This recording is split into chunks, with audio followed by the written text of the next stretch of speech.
Hello everyone, my name is Hailey Elizabeth, and if you don't know who I am, this is my true crime podcast where once a week I sit down and I talk about all things true crime, ranging from murders, disappearances, cults, all the way to the biggest drug bust in history, the biggest bank heist in history, all things true crime. So if you're interested in any of that, you can subscribe to the YouTube channel and watch the visual version every Wednesday, or you could head over to Spotify, Apple, wherever you can find podcasts to listen to the audio version every Tuesday. Now, if you guys are on visual right now, you can definitely tell that my setup is different. I took a month-long break from YouTube because I am moved into my own apartment. And so yeah, it's been a very long month, but I'm so happy to finally start doing videos again. I really hope that you guys like the setup. I think it came out cute. I don't know. But before getting in today's video, I do have a quick announcement to make, one that I'm very excited about.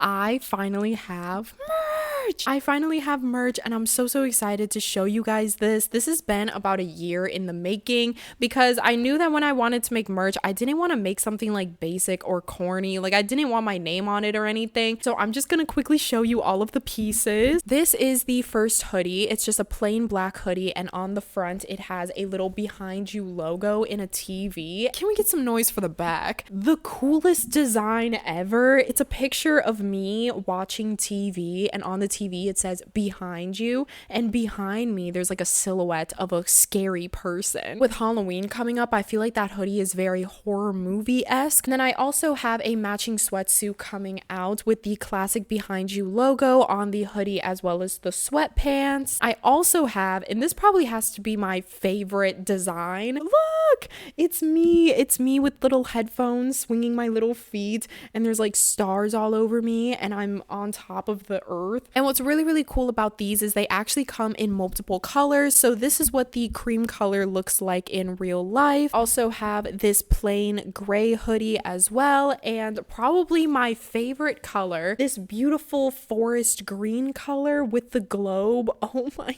god, it looks so pretty. Also, if you're not really into clothes, I do have options for you too. I also have this cute little tote bag with the design on it, as well as two posters that are going to be this globe design and this design, which you may or may not have seen in the background of my videos. It's me with my headphones on, and I'm walking through a forest, and I think I hear a little noise, and it's a UFO in the background. Kind of ties into all of the conspiracy videos that I make. I personally am in love with all of these designs and all of these pieces. I kind of wanted to make something that anybody could wear. Like, you don't necessarily have to watch me on YouTube in order to like these pieces or think these pieces are cute. They also have little tie-ins to what I do on YouTube, so you know, even if you do watch me, it's a little piece of mine. I don't know, I'm just really excited. And again, all of this will be available on September 29th, so make sure to come back to the channel on September 29th for when that releases, as well as following me on Instagram, where I'll be giving little updates. And now I will bring you back to your video. Bye. But with all of that aside, for today's case, we are going to be talking about the case of Michele Neurauter. Now, there is a lot to get through, so we're just going to hop right into it. Located in upstate New York lived the Neurauter family. The Neurauter family consisted of 46-year-old Michele, 47-year-old Lloyd, and their three daughters, one of them being the middle child, 19-year-old Carrie. As far as Lloyd and Michele's relationship, Lloyd and Michele were actually high school sweethearts. They met each other their freshman year when they were 14 years old and started dating when they were 14 years old. They dated all throughout high school, and then when they graduated high school in 1991, they immediately got married. Lloyd and Michele's relationship was described as opposites attract because Lloyd was very outgoing, he was very sociable, he had a lot of friends, while Michele, on the other hand, was the complete opposite. She was very shy, very soft-spoken. She didn't really say too much. But after high school, both of them ended up going to college. Lloyd actually got his degree in science and technology, while Michele got her master's in literature. After they were done with college, that is when the couple bought their very first home in Corning, New York, and this was going to be the home that they plan on raising their family in. When they first moved into the home, Michele got a job as a college professor, while Lloyd Lloyd actually got a job as a senior engineer. So at this point, you know, they both had really good jobs. They were saving up a good amount of their money, and that's when they decided to have their very first daughter. Shortly after having their first daughter, that is when they had their second daughter named Carrie. Now, Carrie was definitely a daddy's girl. She loved her dad, Lloyd. Them two were like best friends. They did everything together. Lloyd would drive Carrie every single weekend to her ballet practices and recitals. Everyone knew that Carrie and Lloyd were the closest. And so when Michele found out that she was having a third daughter, right before she had her third daughter, she made the very bold decision of becoming a full-time stay-at-home mom. So she quit her job as a college professor, so now Lloyd was the breadwinner of the family, and on top of that, she also decided to homeschool all three of her girls. She felt like if she homeschooled them, then she'd be able to get more one-on-one time with them. So that's exactly what she did. Michele ended up giving birth to her third child, and she homeschooled all three of them. But as the girls grew up, Michele just started to notice that public school would really benefit them. They were kind of staying home all the time. They didn't really have many friends, or they weren't super sociable. And so Michele decided to put all of them into public school and get her old job as a college professor back. But since now she has three girls to take care of, being a college professor, unfortunately, they just don't get paid as much as they should be getting paid. So because of this, Michele had to take up a part-time job at this place called Corning Incorporated, which was actually the same company that Lloyd worked at during this time. Michele was also very big on giving back to the community and giving to charities. She was actually on the news this one time because on Thanksgiving, she had made little like Thanksgiving dinner bento boxes, or like to-go boxes, and she made a lot of them, and she basically just went to the city of New York and started giving Thanksgiving dinners to all of the homeless in the city. And this wasn't, you know, like through a charity or through an organization. This was literally just out of Michele's kind heart. As far as Lloyd, however, as I said, he worked as a senior engineer at Corning Incorporated, the same place that Michele worked at, but he ended up leaving in July of 2003 after 4 years of being there because he actually got a higher paying position at a different company called Anavex Co., where he was doing the same exact thing as the last one as a seniors engineer. According to his LinkedIn, what he did there was, quote, developed electronic controls for erbium doped fiber amplifiers, reducing cost and form factor through several product generations. Now, I am not an engineer, so those words just don't sound real to me, but I'm assuming it's like a high position. On the outside, the family seemed to be flourishing. Like, Michele was a college professor, Lloyd was a senior engineer, they had very smart, well-educated girls. It seemed like they were doing really well, and they were doing really well, but that was until 2008 when the 2008 recession came along. The 2008 recession had affected everyone, and the Neurauter family was no different, and Lloyd actually ended up losing his job during this time, leading Michele to be the breadwinner of the family, which was very difficult because, as I said, Michele already needed to work 2 jobs to keep her family afloat, so now without Lloyd's paycheck, she was working 10 times harder than before. Lloyd, immediately after losing his job, tried to get back into the job scene. He tried to, go on interviews, but nothing was really working because during this time of the recession, employment rate was at an all-time low because no one had the money to afford bringing on new people. But eventually, Lloyd did find a job, but it was located in Princeton,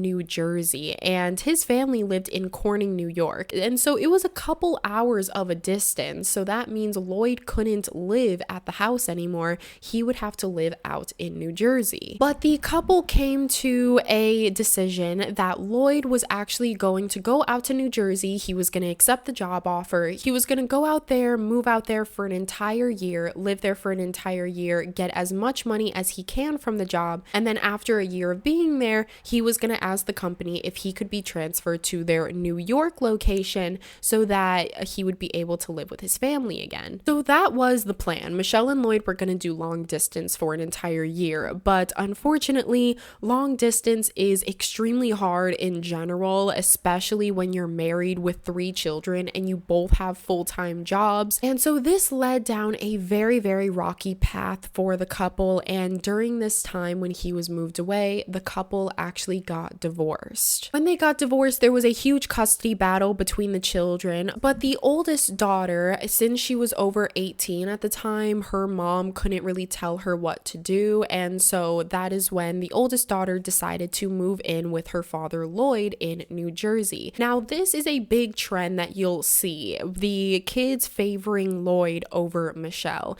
Now, a big reason to this is because shortly after the divorce, Lloyd was starting to kind of tell the girls lies about Michele to make himself look better, and also just try to turn his girls away from Michele in hopes of getting all of his daughters to move in with him rather than Michele. And so the oldest daughter ended up living full-time with Lloyd, while Carrie, who at the time was 17, 16 years old, and her younger sister was also living with Michele. Now, as I said earlier, Carrie was a big daddy's girl. She loved her father Lloyd, and so the fact that she couldn't live with him, it was just eating her up. Her dad was also feeding her all these negative things that Michele had done to him, and so this started a very, very rocky relationship between Carrie and Michele. Even though Michele had never done anything to Carrie, Carrie just had this pre-hate for Michele based upon what Lloyd had told her, and also since Lloyd hated Michele, Carrie also hated Michele as well. In the year of 2017, when Carrie was 18 and she had graduated high school, she moved to Rochester, New Jersey, where her father was, and attended Rochester Institute of Technology. So now Carrie was out of the house, the older sister was out of the house, and the only one left living with Michele was the 14-year-old youngest daughter. Carrie was trying to get her younger sister to move out to New Jersey, so she was constantly bothering Michele about this,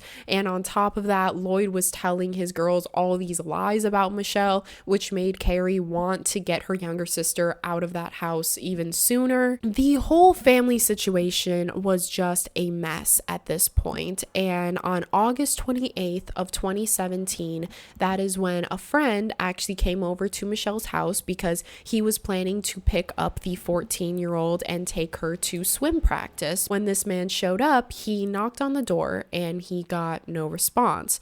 So he tried ringing the doorbell, there was no response. He was knocking on the windows, he was looking through the windows, and it was super dark in there, so he couldn't really see. But once his eyes adjusted, he finally saw Michele, but it seemed like Michele was standing in the middle of the living room, and she was just standing there motionless. Like, she wasn't moving a muscle. It didn't even look like she was really breathing. And so he started, banging on the windows, calling her name, but Michele just stood there motionless. She didn't turn around. And so this is when this friend decided to call the police. She's motionless, and I'm concerned. So she's just standing there not moving? Kind of hard to tell. It's dark. When the police showed up, they walked through the front door, and when they turned on the lights, they saw that Michele wasn't standing in the middle of the living room. She was actually hanging in the middle of the living room. She had tied a black rope to the stair banister, and it seemed as if she had just jumped off the side. I walked up to the front door here, and through these 3 panes of glass, I could see inside, and I could see a female laying at the bottom of the stairs. Opened the door, a dog came running out, I came running in, and as I got closer, I could see there was a rope around her neck.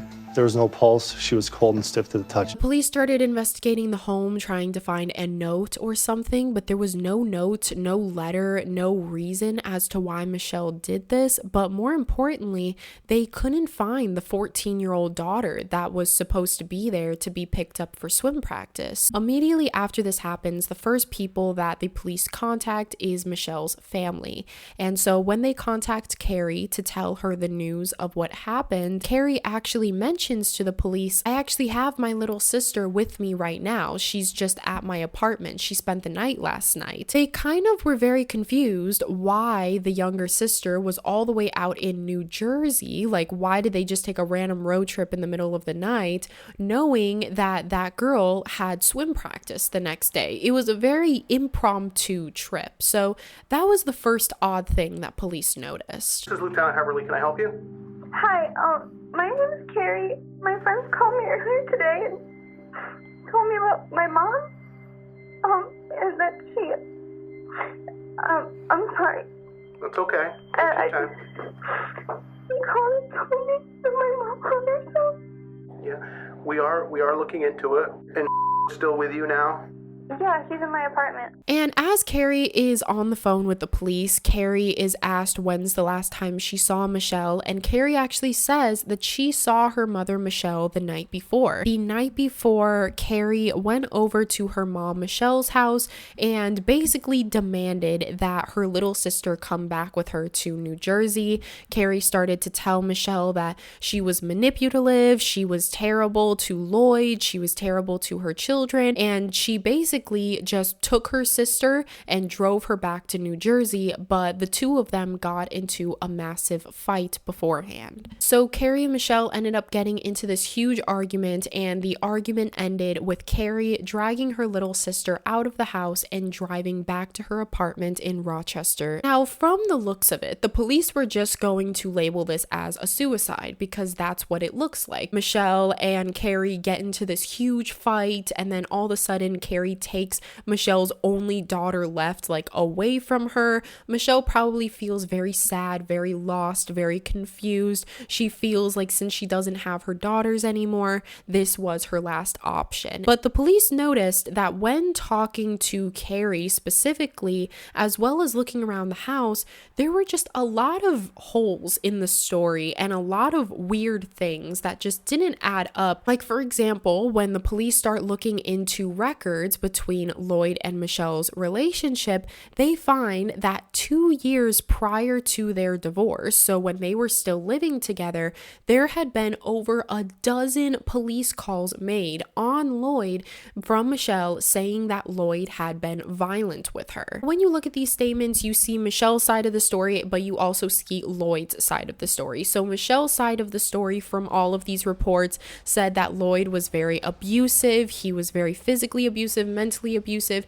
he was a terrible father to her children. But on Lloyd's side of the report, he actually says the complete opposite. He goes on to say that Michele was very controlling. Michele was both psychologically and physically abusive. But Michele's mother would actually go on the record to basically back up Michele's claims and say that she has seen with her own eyes Lloyd lash out on Michele. And Michele's mom even said that when Lloyd was around Michele, he was like a monster and he would hit her, he would psychologically abuse her. But as soon as Lloyd's daughters came around, or as soon as he was around his girls, he would turn into the most loving, most caring, most attentive father. He would call his daughters sweetie. That was like his nickname for them. He was just a completely different man around his kids versus Michele. Michele's mother even went on to say that Lloyd sort of had cult-like behavior when it came to his girls. He had basically trained his daughters to believe everything that he told them. Michele's mom said that Lloyd could easily snap his fingers and all three of his girls would be lined up in front of him immediately. He was very, very manipulative to all of them. He tried to paint himself as the superior parent. Lloyd had convinced all of his daughters to turn away from Michele and tell them all of these lies that Michele had done to him. He manipulated them into thinking that only his approval mattered, so it didn't really matter what Michele thought. Now, at the time of Michele's death, Lloyd actually wasn't even in New York, nor was he even in New Jersey. He was actually in California. Ironically, after Michele's death, Lloyd actually flew to California for a job interview before returning back to upstate New York to be with his girls and attend the funeral. When you receive, like, divorced or not, if you receive the news of your significant other hanging themselves or dying in any sort of way, that would affect someone. That would affect anyone. You can't help but remember and think about all the good times that you had together and get emotional over it. But when Lloyd was told the news that Michele had done this to herself, all he said was, quote, "Yeah, makes sense. Not surprised." Michele's body was later brought into autopsy, and the doctor said that all of her injuries aligned with what looked like a suicide. But the police had this weird feeling because, as I said, there was so many random holes and plot holes in the story. They thought that it was odd that Michele, first of all, didn't leave a note or a letter or anything that indicated, why she was going to do what she did. As I said, Michele was the type of girl that, wouldn't spend Thanksgiving with her family, but instead spend her Thanksgiving making meals for the homeless.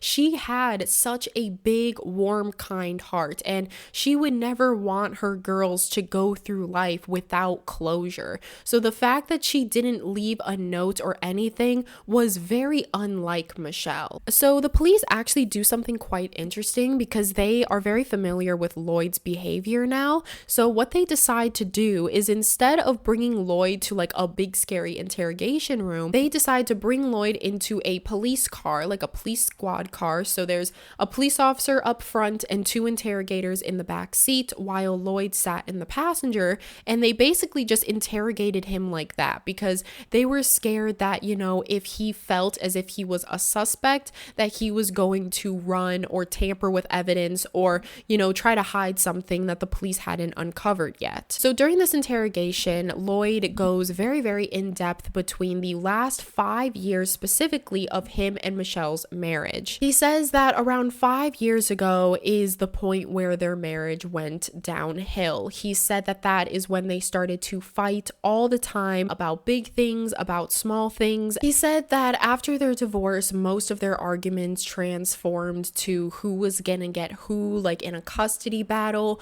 who was gonna get the house, who was gonna get the car, all these different things that they had to split. And then that is when Lloyd starts to talk about Michele's behavior. I know of that from past behaviors, that there was an occasion where Michele was having a tantrum, that she would open the door and scream things down the stairs and then slam her bedroom door, and did that so many times she actually broke the door frame from doing that she was just completely out of control. She really pushed me out of her life. He said that he believed the home of Michele was a very unsafe home for his 14-year-old daughter, and he was currently working on getting her out of it because he had already successfully had his older daughter with him and his daughter Carrie. So this interrogation wasn't, turning up the heat or anything. It was very simple, very casual, but the police afterwards still did a little bit of digging on Lloyd to see if all of the things he said was actually true. And what they found was Lloyd's story contained a lot of inconsistencies. Police noted that on Michele's autopsy, Michele was found with multiple scratches all over her face, which was pretty odd because that's not something that she could have done herself. Because since Michele's case wasn't labeled as a suicide yet, they had a very small window to further investigate the crime scene itself. And what they noticed with the crime scene, when they go upstairs to Michele's bedroom, they find that Michele's bed was pushed off of the bed frame as if someone had pushed it off, and there was also marks all over the walls that looked to be blood, and this would indicate some sort of struggle. So that is when the police believed that, there's no way this could have been a suicide. There's blood on the walls, her bedroom is a mess, and that's when they decided to label this as a homicide rather than a suicide. It was believed that Michele had passed away on 1 a.m. on Sunday, August 27th. And so at this point, the police are trying to figure out where Lloyd was, because in a lot of these cases, when a spouse dies, it's usually the other spouse that killed them. So the first person they start looking to is Lloyd. So the night before, it was confirmed by both security cameras and by Lloyd himself that he was actually in Rochester helping his daughter daughter Carrie move into her new dorm at the Rochester Institute of Technology. After he helped her move, he decided that he didn't want to drive all the way home because it was quite a far drive from where he was, and so he just decided to check himself into a motel. Then he slept in the motel overnight, and then the next morning he drove off to New Jersey. So the police had confiscated all of his electronics to see if he had left the motel at all. They found that his electronics stayed at the motel the entire night. So since his electronics had never left Rochester, this was quite convincing. It kind of told police, well, maybe Lloyd was at the motel all night. And so that is when they start looking deeper into Carrie, because Carrie was the last person to see Michele before she died. And Carrie said that she left the home around 10:30 p.m. So what really happened between that gap of 10:30 p.m. and 1 a.m.? But when Carrie's phone was confiscated, the police found that Carrie was indeed at Michele's house the night before, but she was at Michele's house for a lot longer than what Carrie told police. Carrie's little sister was also interviewed because Carrie's little sister was there for the entire fight and everything that was going on,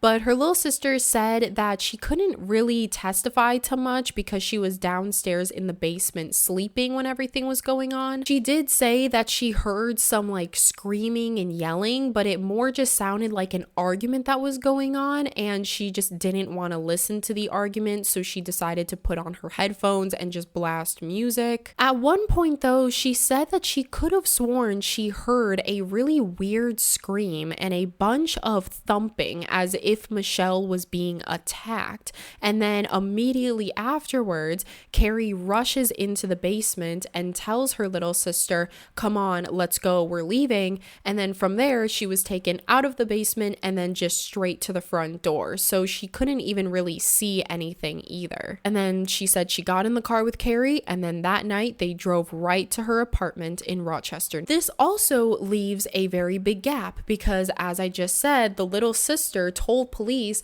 that she left with Carrie right after she heard a big scream. So that leaves some unanswered questions of, if Carrie left straight after Michele's screaming, Carrie probably wasn't a part of the crime, or was she? It was very confusing. So the police started to look at the situation from a logical standpoint, and they found that Carrie herself, if she was the one that attacked Michele and that was the reason that her bed was off the frame and the reason why there was blood on the walls, Carrie was a 20-year-old girl at this time, but she was also very small and petite. She was, a lot smaller than Michele. Michele could easily take Carrie down if she really wanted to, because, when something like that happens to you, you then empower this like unknown strength that you didn't know you had. And in a situation like that, Michele could easily overtake Carrie, so it would only make sense that someone stronger than Michele would be able to take her down. And the only person close to Michele, a person that would be stronger than Michele to take her down, would be Lloyd. But it was kind of confusing because Lloyd, according to his electronics, had never left the motel that night. But through security cameras of the motel, it was shown that although Lloyd's electronics never left, Lloyd did. And around 10 p.m., Lloyd was seen leaving the motel and getting in his car and driving off. The next time Lloyd was seen was the next morning at around 7 a.m. He pulled up to the motel, grabbed his stuff out, checked himself out, and then just drove away. So then that's when they decided to wiretap both Carrie and Lloyd's phone. And they thought they were gonna get like crazy evidence, but unfortunately they ended up not really getting that much information through this. So that's when the police decided to turn up the heat a little bit and tried to maybe push them to say something. So the detective calls Carrie and says, is it okay if you come on Monday for an interview? We're just gonna ask you some simple questions. He keeps it very mysterious so that Carrie kind of gets nervous, and they hope that Carrie calls Lloyd afterwards and maybe talks about the interrogation with the detective. And that's exactly what happens. Hi, sweetie. Hey, so I just got off the phone with officer whatever from the Corning Police Department. He called. He's like, I just like to meet with people face to face as well. You know what? I'd like you to not do that if you can avoid it. Tell him I'm sorry. I got a counseling appointment back in New Jersey tonight. I got to get to my counseling appointment. And tell him this has been really hard on me. Yeah. Could you cry? I might. You cry and say, I'm sorry, I have to go. God, it would be nice if it was just over. That would be the dream.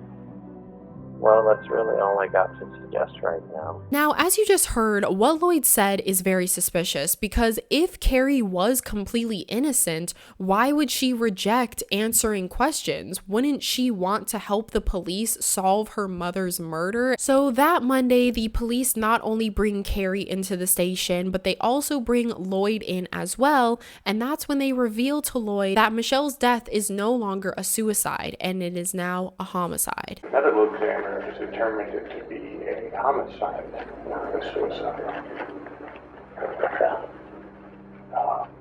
And in conjunction with that, I want to ask you, did Carrie had something to do with her death?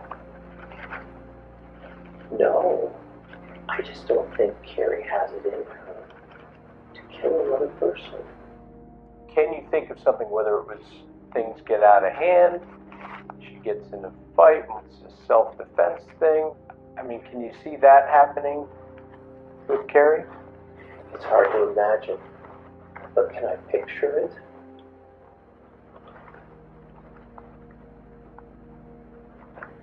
I can.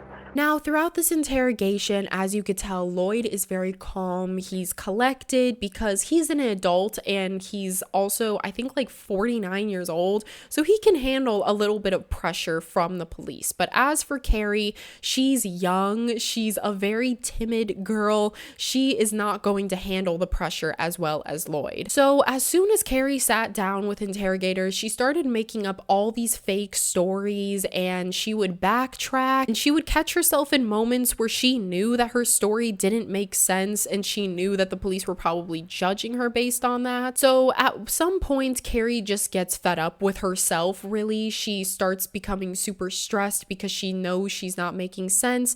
And that's when she just takes a deep breath and starts to actually confess to what happened that night of Michelle's murder. Carrie told police that during the divorce and custody battle between her parents, this led her father Lloyd to suffer very, very heavily. He was trying to get some of his things back from Michelle, but wasn't able to. He was running out of money because he was having to pay child support. He was just going through an extremely rough patch. That is when Lloyd started to console in Carrie. At the time, Carrie was only 19 years old, and tell her how stressed he was and how sad he was and how he feels like there's no other way out for him, that he's gonna go bankrupt and have no money and it's all Michelle's fault. And if Michelle was just a little bit nicer, then maybe he would be happy again. That is when Lloyd tells Carrie that he actually planned on offing himself because of everything that was going on. Then Lloyd says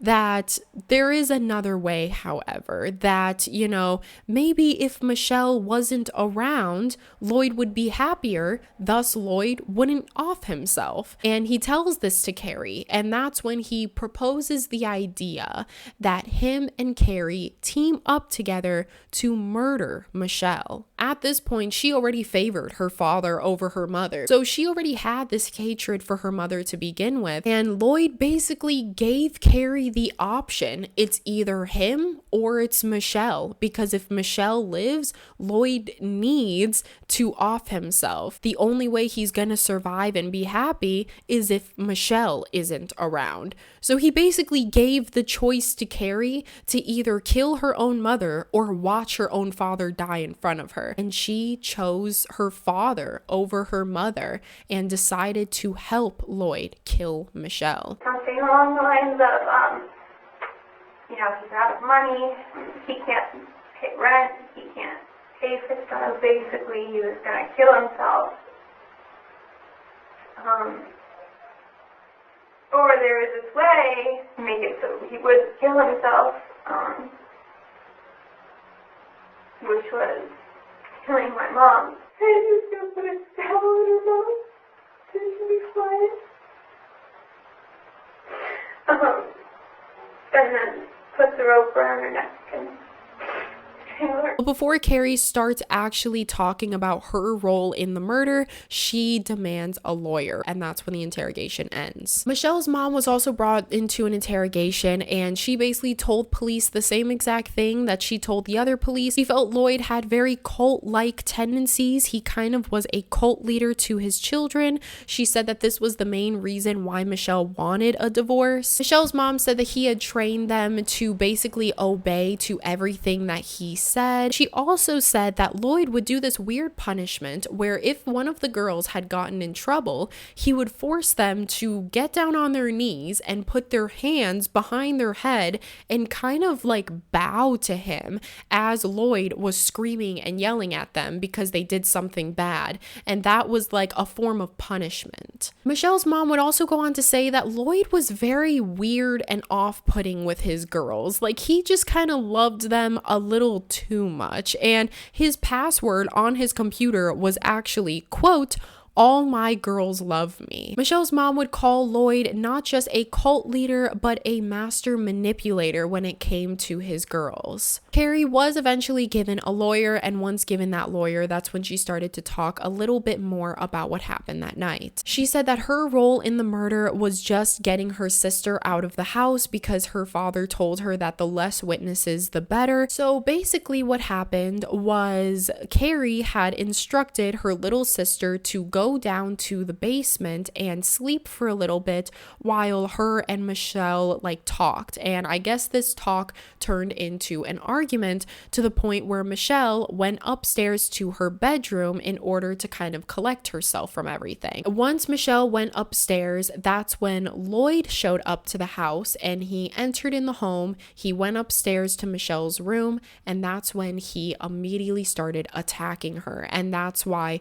the bed was off of the frame. That's why there was blood on the walls. Carrie said that during this altercation, she didn't know what was really going on, but when she heard silence, that's when she immediately ran down to the basement, grabbed her little sister, brought her out to the car, and she told her little sister, "Oh, 1 second, I forgot something," and Carrie ran back inside. She said that once she was back inside, that is when she went up to her mom's room and saw Michelle's dead body lying on the ground. She was then instructed by Lloyd to help him pick Michelle up and bring her over to the ledge of the stairway. He then instructs Carrie to tie the rope into a knot over the banister while Lloyd tied the other end of the rope onto Michelle's neck. After this, that is when Lloyd had instructed Carrie to help him pick up Michelle's body, and the two of them had thrown her body over the edge of the stairway to again make it look like a suicide. And while Carrie is saying all of this, Carrie is bawling her eyes out. She is crying. You can tell she feels terrible about what happened. Carrie said in the interview that Lloyd kept on reiterating to Carrie things like, "This is a good thing," or "Don't be scared, this is gonna be worth it in the end. You're doing a good deed by doing this." Basically trying to make Carrie feel good about what she was doing, because he was afraid that if she got too scared, she might either drop out of it or go to the police. After they had thrown Michelle's body over the railing, that's when Lloyd got back in his car and he drove around for a couple of hours until 7 in the morning when he returned to the motel and then grabbed his stuff and went home. As for Carrie, she went back into the car with her sister and both of them drove to Rochester. So after Carrie gives the full explanation of what happened that night, they conclude that Lloyd was also a part of Michelle's murder, if not the murderer. Lloyd was actually at work at this time, so the police drive to Lloyd's work, wait for him to get out of work, and then Lloyd gets in his car and the police follow Lloyd, trying to tail him all the way home. But Lloyd actually doesn't go home. home.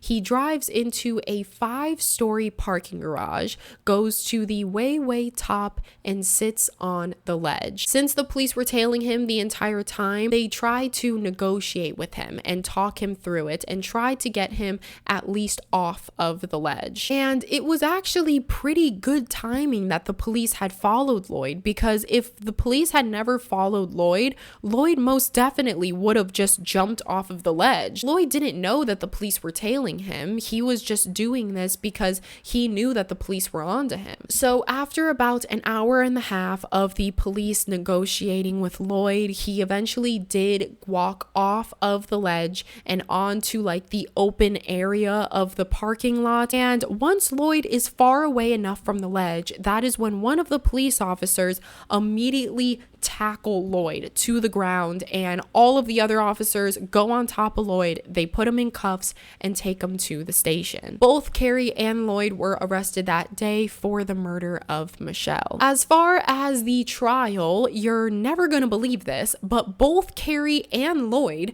pled not guilty to all charges. Carrie was being charged with second-degree murder plus 4 other charges, while Lloyd was being charged with first-degree murder plus 9 other charges. And at first they were going to be tried together, but at the last second, Carrie actually accepted a plea deal which would land her only 1 to 3 years in prison if she were to testify against her father. And that's exactly what she did. She sat down with the court and she told the story of how her father had been manipulating her since she was a young child, all of the abuse that he had put her through, and now that she was away from her father, she's now realizing all of the abuse that she had been under since the moment she was born, really. She said that since she had favored her father and looked up to her father so much, when he gave her the choice of either him or her mother, she felt as if she didn't have a choice. At that point, she was under the mindset that no one else mattered but her father. And so if murdering her mother was going to make her father happy, she was going to do that without a second thought. Since Carrie had testified against her father, the 4 extra charges were being dropped and she was only being charged with manslaughter. As for Lloyd, it was going to be a lot harder for him to plead not guilty, because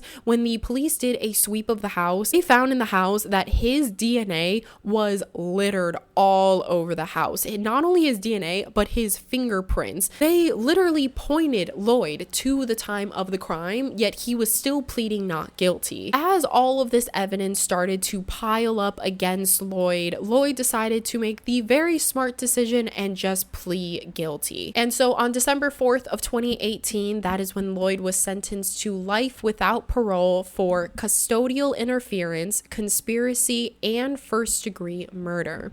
A couple days later, on December 8th, that is when Carrie was sentenced to 1 to 3 years for manslaughter. And on January 16th, 2020, Carrie was released. So as for the aftermath of everything, Carrie is now 25 years old and she is released from prison. She's been out of prison for about 3 years, but she is now believed just to be out and about living her life in New Jersey. As far as Lloyd, he is now serving out his life sentence in prison. As for Carrie's older sister and younger sister, both of their names from all of the court documents were redacted. I could understand why the younger sister's was, because she's a minor, but as far as Carrie's older sister, I think she just didn't really want her name associated with the case, and so that's why all public records have her name blacked out. But yeah, that is the end of today's video. If you guys found this case interesting, make sure to give it a thumbs up and subscribe if you're on YouTube, or if you're on Spotify, Apple, wherever you can find podcasts, make sure to rate it 5 stars because that really helps me out a lot. I would love to hear what you guys think about the case in the comments down below. A very controversial point of this case is Carrie's sentencing. Some people believe that she deserved to be in jail longer to learn her lesson. Others believe that she was just manipulated into doing it and her sentencing was correct. There are other people who also believe that she shouldn't have gone to prison at all and she should have just gotten parole right away. And so I would love to hear what you guys think. Do you guys think that Carrie deserved a longer sentence or a shorter sentence or no sentence? Do you believe believe Carrie really had a choice of whether or not she had to aid in killing her mother? Or do you think at that point Carrie was so far gone with her father's manipulation that she felt as if she didn't have a choice? There's so many unanswered questions to this case, and I would love to hear what you guys think in the comments below. And so yeah, that is all from me. Again, I hope you guys found this video interesting. I am obsessed with my new setup. I love it so much, and I hope that you guys enjoy it as well. Make sure to be safe out there, go outside, get some fresh air today. It's starting to become fall time where I live, so it's like sweater weather. I'm having the greatest time out here. But yes, I hope you guys have a wonderful rest of your day, and as always, I love you, I love you, I love you, and I will see you guys next week. Bye.